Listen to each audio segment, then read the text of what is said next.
Hello friends, I am glad to see you again. Today I'm going to tell you about an HOA that is demanding that I allow access to lay pipes to irrigate their farm. To back up a bit, I inherited this property from my grandfather. Let's call him Abram. He was a bit of a local legend in our small county because he'd always taken care of a well-stocked pond, a large apple orchard, and a tiny grove of pecan trees. Even though he was charming and laid back, Abram never let anyone push him around. He was meticulous about his property rights, so when I took over the house and the land, I felt confident everything was in order. The pond in question sits on the southeastern corner of my land. It's about 3 acres in area, fed by an underground spring and runoff from a small creek that meanders through nearby woods. The fish are abundant: bass, perch, catfish, and the water is always pristine. My grandfather spent years developing a natural filtration system with carefully chosen plants along the banks and a gentle flow that cycles fresh water into the pond without letting it become stagnant. It was his pride and joy. Shortly after I moved in, I started to notice small signs nailed to telephone poles around the area, advertising a new homeowners association. This association apparently covered a freshly constructed neighborhood about half a mile away. Let's call it local HOA for clarity's sake. At first, I had zero involvement with them.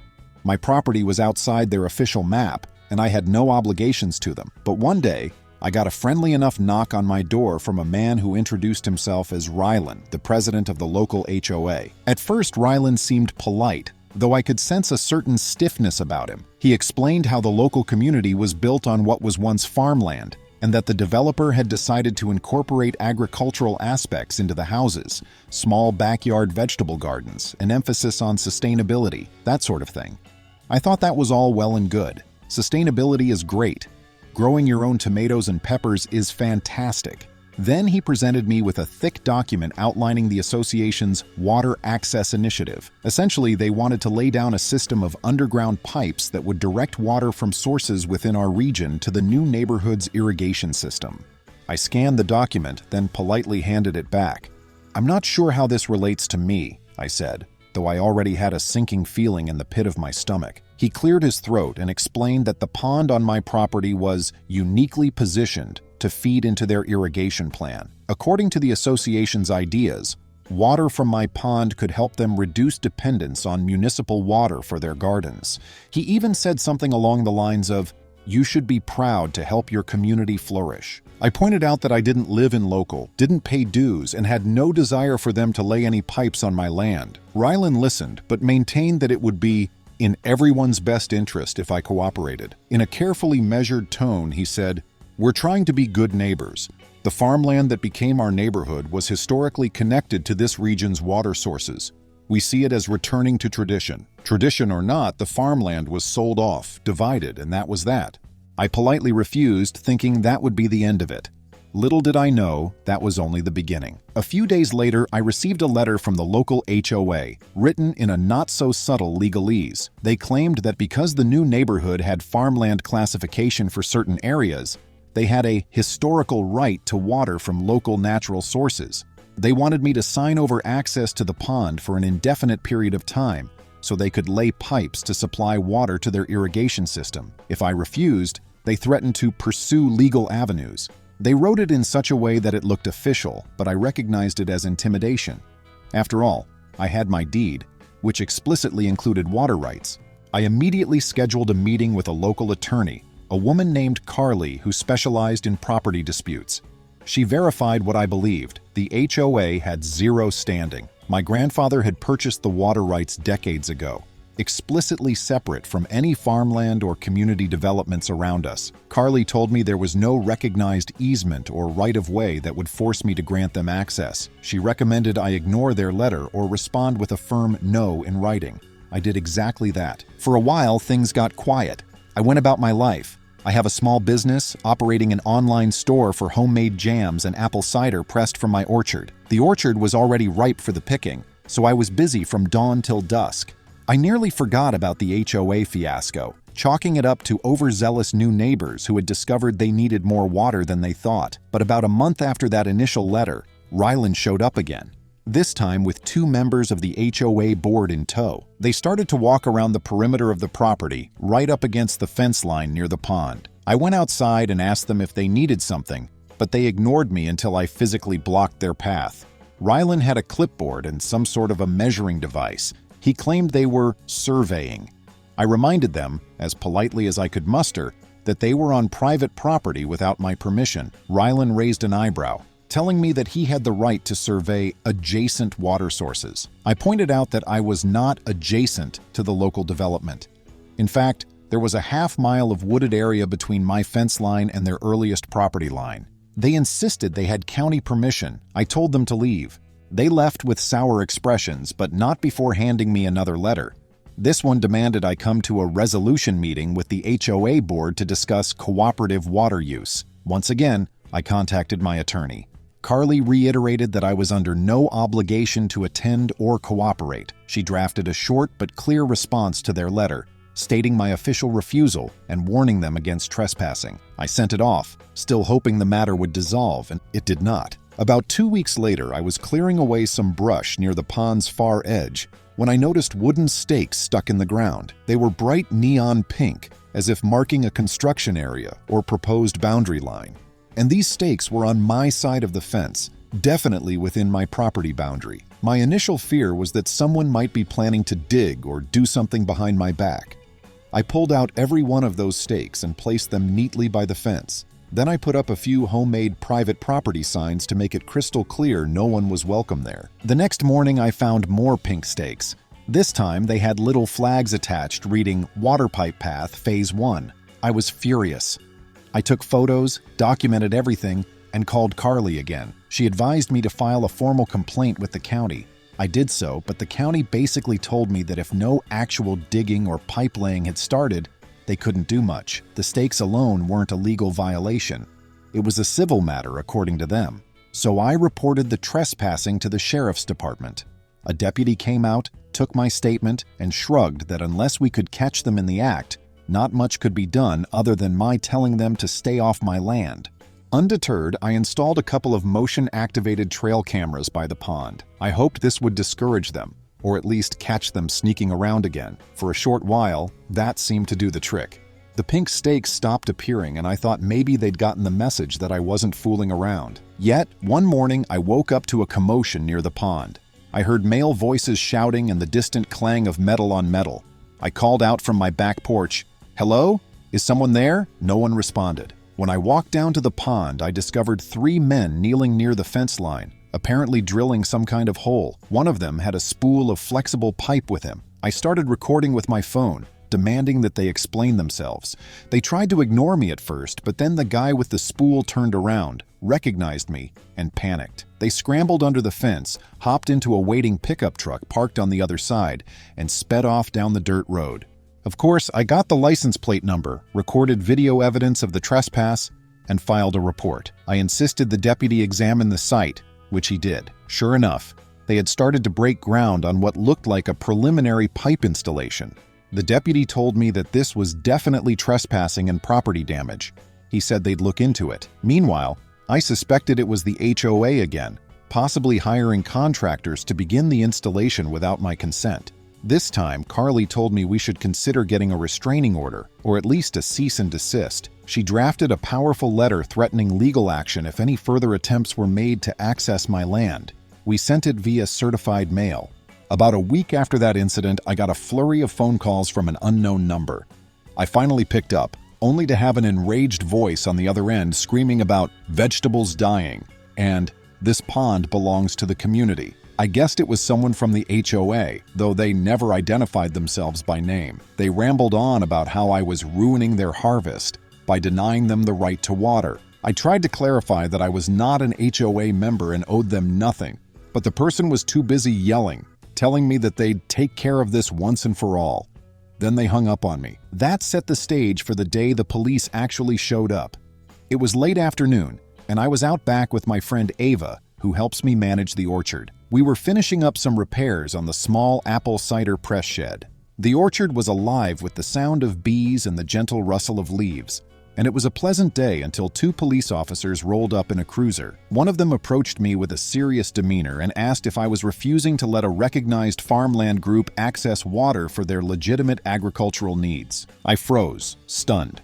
"I'm sorry, but this is private property," I explained. They have no legal right to my pond. The officer nodded but said that the HOA had reported me for denying them water, which they claimed was some form of theft of a resource. I'm not a lawyer, but I know that's not how property law works. I calmly presented them with my paperwork, the deed, the map with the water rights, and copies of Carly's letters. At first, the officers seemed uncertain. They had been told, apparently, that I was some unscrupulous person hoarding water needed for farmland in a severe drought. I'm sure if I had been a random person hearing that story, I would feel outraged too. But after I explained the situation, they understood that the pond was legally mine. The farmland classification for the HOA was new and did not include my property, and that there was no contract or easement entitling them to anything. One of the officers radioed in for a record check, presumably verifying that my property had no liens or official easements. While they waited, I told them about the repeated trespassing and intimidation attempts. When the dispatch confirmed that the HOA had zero legal rights to my pond, the officers apologized for the confusion and warned me to be cautious because this was apparently the second time the HOA had tried to involve the police in a water dispute. They left soon after, presumably to talk to the folks in the HOA about misusing police resources. I remember the relief I felt, but also a growing sense of anger. It felt like the HOA was trying every tactic to get what they wanted.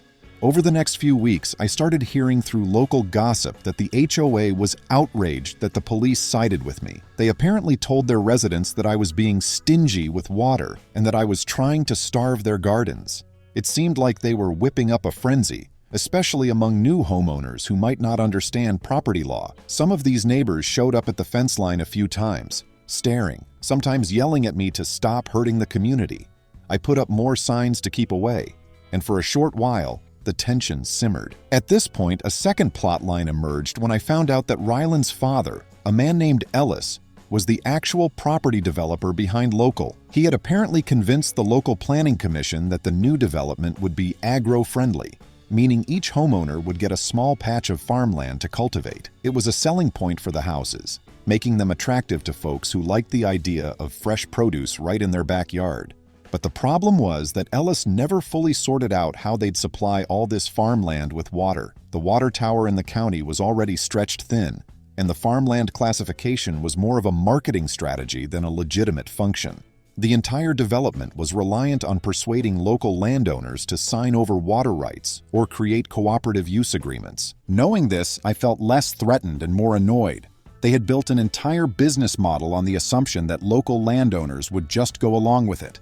It was nonsense. Nevertheless, I stayed vigilant because it was clear they'd go to considerable lengths to get access to my pond. I even had an inspector from the county's water bureau come by, on my invitation, to confirm the pond was on my land and that any pipe laying would be illegal without my explicit permission.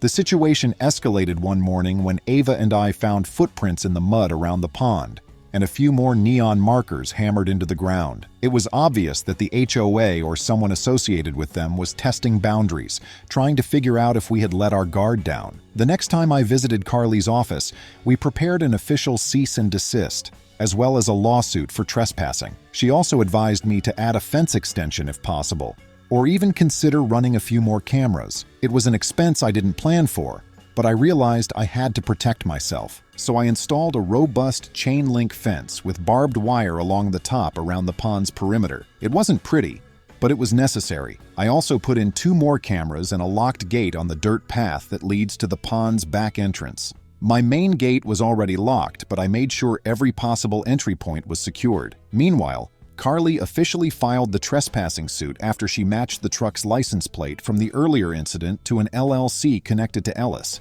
That meant we'd likely end up in court. Things reached a boiling point when the sheriff's office called me, explaining that the HOA had filed another complaint, accusing me of assaulting their workers who supposedly had a right to be on my land. I was stunned. They claimed that I had threatened them with a firearm, something I absolutely did not do. I don't even own a gun. When the deputy asked for my side, I calmly explained I had security footage of every incident near the pond and that no such threat ever occurred. He said they would investigate, but it sounded like another intimidation tactic. Sure enough, that accusation went nowhere when the sheriff saw the footage. This time, though, The deputy suggested I might want to consider pressing charges for filing a false police report. I told him I would think about it. And that's when the real meltdown happened. One evening, I was on my front porch, sipping homemade iced tea and watching the sunset, when Ryland's SUV came barreling down my driveway. He jumped out, fuming, yelling that I had ruined the entire development's brand by making them look dishonest. He insisted I had no idea how many families depended on me cooperating so they could water their gardens. It was surreal, like he believed I was obligated to provide them with water simply because he said so. I asked him to leave. He refused, stepping closer and ranting about how I was the reason the newly planted gardens were failing. He said if they can't produce vegetables, they won't qualify for certain property tax breaks that came with farmland classification. According to him, this spelled financial ruin for the entire neighborhood. While I empathized that these families wanted to grow their own crops, it wasn't my responsibility to bail them out, especially not under threats and trespassing. I told Ryland as much and he exploded. He threatened, "You'll be sorry. We're going to call the county, the state, whoever we need. You can't keep water from legitimate farmland." I calmly reminded him that the farmland classification had never included my property and that he was trespassing. I told him to get off my land right away. He reluctantly left, tires squealing as he sped away. After that incident, Ava stayed over at my place for a couple of nights because we were concerned. We even worried about possible vandalism or sabotage. One night, sure enough, our cameras caught a figure creeping near the orchard, shining a flashlight around. Before we could call the authorities, they must have noticed the cameras or realized how visible they were, because they took off. The next morning, the orchard was thankfully unharmed, but it was nerve-wracking. Meanwhile, the trespassing suit was moving along. There was a court date set for a preliminary hearing. Carly had a solid case. We had video evidence of the unauthorized drilling attempt, the pink stakes, and multiple letters from the HOA demanding access. We also had the deputies' reports of them calling the police under false pretenses. And, as if that wasn't enough, we discovered through a little research that Ellis's LLC had been embroiled in a different lawsuit a few towns over for a similar water rights dispute. It turned out that he'd tried to expand farmland classification there too, only to be stopped by local authorities and a group of property owners who refused to sign over rights. This was a pattern for Ellis and Ryland. Another surprising twist came when one of the local residents, a woman named Christine, reached out to me. She said she was a new homeowner and that she felt guilty about the hostility brewing. She'd been told a very different story by the HOA, that I was a wealthy landowner who had built my pond on community land years ago and was now refusing to share it. But she'd done her own research and realized the HOA's claims didn't add up.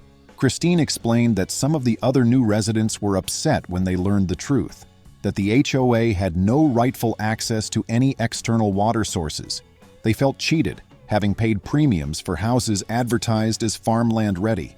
The entire selling point was that they'd have a robust irrigation system, courtesy of local water sources. They never imagined that local water sources were actually private properties that the HOA was trying to coerce. Christine's story underscored the real tragedy. Families who thought they were buying into a genuine farmland concept were now learning that the developer and the HOA leadership had made empty promises.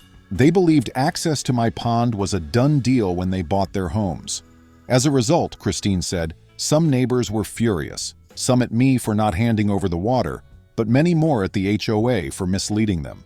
She confided that they were exploring a class action lawsuit against Ellis and the HOA board for false advertising and fraud. My situation was only the tip of the iceberg. The day before the preliminary hearing, I got an official letter from Ellis's lawyer, offering an out-of-court settlement. They proposed a monthly fee to me if I'd allow them to lay a single pipeline to draw a certain volume of water from my pond. They claimed it would be small enough not to impact my fish or the natural ecosystem. It was a fairly large sum of money, and I'm sure some people would have taken the deal. But I was so fed up with their bullying and their trespasses that I didn't even consider it. Carly advised me to reject it unless we negotiated entirely new terms, but my priority was to retain my full water rights. I turned them down flat. The hearing itself was somewhat anticlimactic, but it was a critical step. The judge listened to Carly's presentation of evidence, including the photographs, the video of the men drilling on my property, and the letters demanding access. The HOA's attorney tried to spin some narrative about how these men had misunderstood instructions, as if it was all a big mistake. But the judge seemed skeptical. At one point, the judge asked, "Are you suggesting that these men merely wandered onto the wrong property with drilling equipment? That seems quite the misunderstanding." The attorney stammered through some excuse. The judge didn't look convinced. Then Carly dropped the bombshell that Ellis's LLC was behind the drilling, linking the license plate number to his company. She also mentioned the pattern of similar disputes in other towns. The judge ordered a temporary restraining order preventing the HOA or its associates from entering my property or laying any pipes there. We'd still need another court date for the full trespassing suit, but this was a substantial win.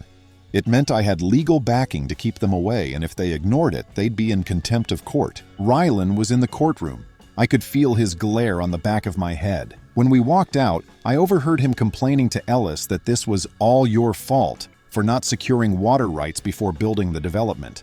Ellis snapped back that the farmland classification should have been enough. It was kind of satisfying to watch them turn on each other, even if it was just a momentary spat. Over the next several weeks, the situation seemed to calm down, at least in terms of direct confrontation. The HOA board had a lot on its plate. Not only were they dealing with my trespassing case, but apparently the class action lawsuit from disgruntled homeowners was gaining momentum. Christine told me a number of families had joined the suit, claiming false advertising about farmland and water access. They also discovered that Ellis had used some questionable references to historical farmland boundaries, none of which had any legal bearing anymore. For a time, the only drama I had to deal with was speculation around the small county about the possibility of me selling out and letting them have the water in exchange for a hefty fee. Some neighbors thought I was stupid to turn down a big payout, but to me it was about principle.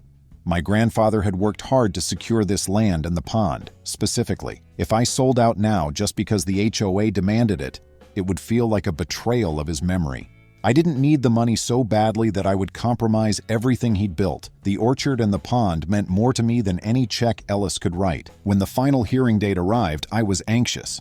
Despite the evidence in my favor, I feared some legal loophole might pop up. But the hearing went even worse for Ellis and the HOA. Carly was a rock star, systematically laying out every instance of trespassing.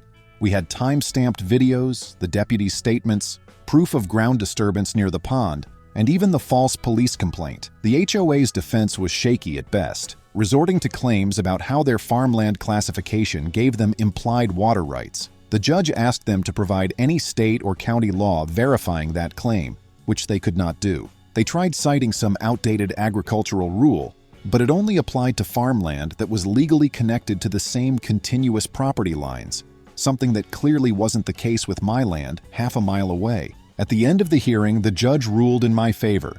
The HOA and Ellis's LLC were found liable for trespassing and harassment. The judge ordered them to pay damages for the property damage they had caused by drilling, as well as my legal fees. They were also issued a permanent injunction, meaning they had no legal right to come near my land or that pond for any sort of piping. If they tried, they'd face immediate legal consequences. I heard later that this court ruling was a death blow to the HOA's water access initiative. Without my pond, their entire irrigation plan fell apart. They'd hoped to sign deals with a couple of other local property owners too. But once my suit made news, those owners refused to even entertain the idea. No one wanted to deal with an overreaching HOA that had harassed them and trespassed on their property. As for the punishment that Rylan and Ellis faced, it wasn't a grand legal takedown with jail time, but it was a significant blow to their finances and reputation. The damages they had to pay me weren't astronomical, but coupled with the lawsuit from their own residents, it meant they were hemorrhaging money. I learned that the farmland classification was revoked by the county because the actual farmland was never legally established. Without water and without the farmland classification, the HOA lost a number of the benefits they'd been banking on. Some of the new homeowners ended up selling. Others stuck it out and converted their farmland plots into simple lawns. Many were furious with the developer for misleading them. Christine told me she and a few neighbors actually formed a new, more modest association for local, focusing on basic neighborhood needs, trash collection, landscaping for common areas. But they removed Ellis and Rylan from any leadership roles. Rylan eventually moved away. Rumor says he's living in another state. possibly licking his wounds and planning some new scheme. Ellis, for all I know, is still dealing with the repercussions of multiple lawsuits. I heard the class action suit from the local residents ended up settling for a substantial sum, forcing Ellis to give up a bunch of his other development projects. After the dust settled, I went back to focusing on the orchard, my jam and cider business, and enjoying the pond the way my grandfather always intended, peaceful and private. Occasionally, I'll still hear references in town to that strange water battle and how the HOA had the nerve to demand my pond. And sometimes, folks ask if I regret not profiting from it, but I just shake my head. The stress they caused me, the threats, the trespassing, none of that would have been worth any amount of money. You know, there's a part of me that felt a small pang of guilt for the innocent local homeowners who had hoped to grow vibrant gardens and lead a simpler, sustainable lifestyle. But I quickly remind myself that their frustration should be aimed squarely at the people who deceived them, not me. If the HOA had approached me politely in the beginning, explained their situation without deceit or threats, maybe we could have come to a fair arrangement.